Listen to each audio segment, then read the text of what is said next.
Hi friends, welcome our channel. நான் உங்கள் பிரியாம்மா. இன்றைக்கி என்ன ரெசிபி பார்க்க போகிறோம்னா, காரசாரமான ஒரு கருவேப்பிலை பொடி தான். இந்த பொடியை செஞ்சு நம்ம ஸ்டோர் பண்ணி வச்சிட்டோம்னா 3 மாதம் வரையும் நமக்கு அப்படியே இருக்கும். எமர்ஜென்சி ரைஸ் இருந்தாலும் சரி, குழம்பு இல்லைனாலும் சரி, டிஃபனுக்கு நம்ம சட்னி கிட்னி எதுவும் அரைக்கல, எமர்ஜென்சி டைமில் வேணும்னா இந்த பொடியை கொஞ்சம் எண்ணெய் நல்லெண்ணெயோ இல்லைன்னா நெய்யோ ஊற்றி நம்ம தொட்டு சாப்பிட்டோம்னா அவ்வளோ அருமையாக இருக்கும். சுட சுட சாதத்துக்கு இன்னும் சூப்பராக இருக்கும். நமக்கு ஆல்ரெடி தெரியும் கருவேப்பிலை வந்து ஹேருக்கெல்லாம் ரொம்ப ரொம்ப நல்லது, ரத்தத்தையும் நல்லா சர்க்குலேஷன் பண்ணும். இப்போ வாங்க நம்ம அந்த ரெசிபி எப்படி பண்ணுறதுன்னு போய் பார்க்கலாம். கேஸ் ஆன் பண்ணி கடாய் வச்சுக்கலாம். கடாய் நல்லா காயணும், தண்ணியே இருக்கக்கூடாது. இதில் எண்ணெய்லாம் எதுவும் ஊற்ற வேணாம், வெறும் ட்ரை ரோஸ்ட் ஒரு 100 கிராம் கடலைப்பருப்பு போட்டிருக்கோம். இதை நல்லா வந்து ப்ரௌன் ஆகணும். அதுக்காக கருகக்கூடாது, லைட் ப்ரௌன் ஆகணும்.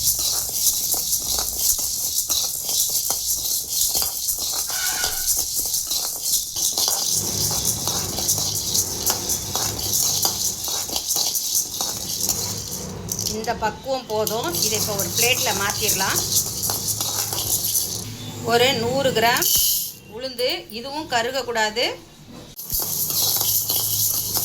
நல்லா கருகாமல் வறுக்கணும்.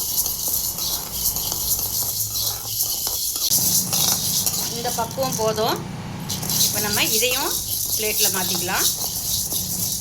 ஒரு 2 ஸ்பூன் துவரம்பருப்பு, இதையும் நல்லா வறுத்துக்கலாம். ஒரு 1/2 ஸ்பூன் மிளகு,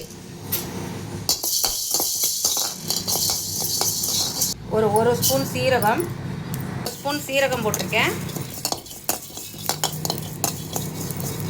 நல்லா வாசமாக இருக்கும் மிளகு சீரகம்லாம் போடும்போது. ஒரு ஸ்பூன் கருப்பு எள்ளு போட்டிருக்கேன். உங்கள்கிட்ட வெள்ளை எள்ளு இருந்தால் கூட யூஸ் பண்ணிக்கோங்க, வெடிக்கும். எட்டை நின்று போடுங்க.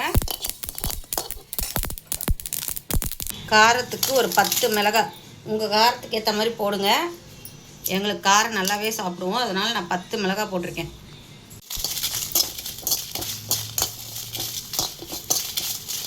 இப்போ கருவேப்பிலையை வறுத்துக்கலாம். ஒரே ஒரு ஸ்பூன் நல்லெண்ணெய் ஊற்றிக்குங்க. நல்லெண்ணெய் தான் ஊற்றிக்குங்க. என்கிட்ட நல்லெண்ணெய் இல்லை, காலியாகிடுச்சு, அதனால் நான் ரீஃபைண்ட் ஆயிலே ஊற்றிக்கிறேன். நல்லா வாசமாக இருக்கும். இது நல்லா முறப்பாக வறுக்கணும். இதை நல்லா ஃப்ரை பண்ணணும்.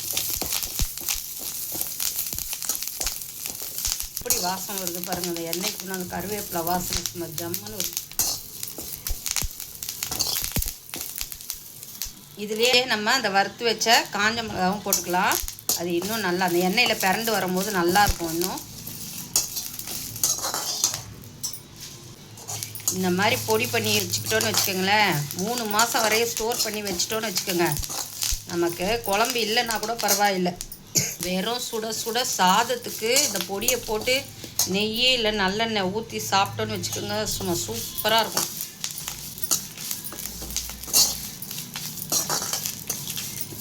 இங்கே பாருங்கள், நல்லா முறப்பாக இருக்குது பாருங்கள். நம்ம இப்போ கேஸ் ஆஃப் பண்ணிவிட்டு எல்லாத்தையும் ஒன்றா போட்டு ஆற வைக்கலாம். அதுக்கப்புறம் நம்ம மிக்ஸி ஜாரில் போட்டு கொரன்னு அரைக்கணும். நைஸாக அரைக்கக்கூடாது. நைஸாக அரைச்சா ஒரு மாதிரி இருக்கும் சாப்பிட்றதுக்கு. கொஞ்சம் 80% நல்லா அரைச்சா போதும். அவ்வளோதான். இது இப்போ ஒரு பிளேட்டில் மாற்றிடலாம். எல்லாத்தையும் வறுத்து நம்ம போட்டாச்சு. இது இப்போ நல்லா ஆறட்டும். நல்லா ஆறின பிறகு மிக்ஸி ஜாரில் போட்டு கொரன்னு அரைச்சி எடுத்துக்கலாம். ஆறட்டும். மசாலா நல்லா ஆறிடுச்சு. இப்போ நம்ம மிக்ஸி ஜாரில் போட்டு அரைச்சி எடுத்துக்கலாம்.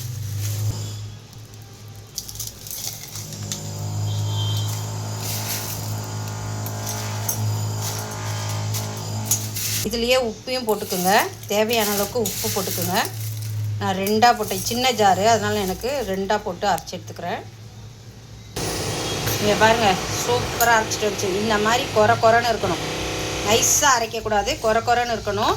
இது வந்து தண்ணியே படக்கூடாது. மிக்ஸி ஜாரில் தண்ணி ஒரு சொட்டு தண்ணி கூட இருக்கக்கூடாது. அந்த மாதிரி நல்லா தொடச்சிட்டு காய வச்சுட்டு அதுக்கப்புறம் அரைச்சி ஆறின பிறகு ஒரு பாட்டில்லையோ டப்பாலையோ போட்டு ஸ்டோர் பண்ணி எடுத்து வச்சிட்டிங்கன்னா உங்களுக்கு 3 மாதம் வரையும் நீங்கள் இதை யூஸ் பண்ணலாம். டிஃபன் இட்லி தோசை சுட சுட சாதத்துக்கெல்லாம் ரொம்ப யூஸ்ஃபுல்லு. ட்ரை பண்ணி பாருங்கள் ஃப்ரெண்ட்ஸ். பொடியை அரைச்சதுமே எனக்கு செம்ம வாசம் வந்துருச்சு. சரி இம்மிடியட்டாக கொஞ்சம் ரைஸை போட்டு பொடியை போட்டுட்டு, நல்லெண்ணெய் தான் இல்லை ஃப்ரெண்ட்ஸ், நல்லெண்ணெயில் போட்டு சாப்பிட்டா இன்னும் டேஸ்ட்டாக இருக்கும். நெய் ஊற்றி சாப்பிட்டாலும் நல்லாயிருக்கும். எனக்கு நெய் பிடிக்காது.